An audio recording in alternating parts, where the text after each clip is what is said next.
যখন প্রথম প্রেমে পড়বেন গার্লফ্রেন্ডের সাথে যেমন কানেক্টেড থাকবেন, কয়েকদিন পর যখন প্রেমটা একটু পুরান হয়ে যায় তখন হচ্ছে এই টান, এই কানেকশনটা একটু কমে যায় আর কি।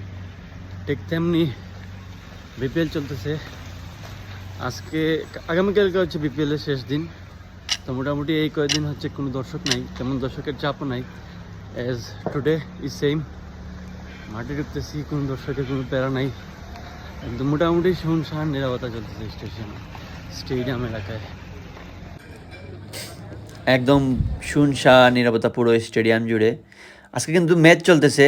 আজকে হচ্ছে 11 ডিসেম্বর। আজকে কিন্তু রংপুর রাইডার্স আর রাজশাহী ওয়ারিয়ার্সের ম্যাচ চলতেছে। তো মাঠেও কিন্তু দর্শক তেমন নাই, I mean inside of gallery. আর এখন হচ্ছে আউটসাইড অফ গ্যালারি আমি দেখাইতেছি, কোনো দর্শকের ভিড় নাই, কোনো চাপ নাই। মোটামুটি আবারও বললাম, শুনশান নিরাপত্তা চলতেছে পুরো স্টেডিয়াম এলাকা জুড়ে সিলেট।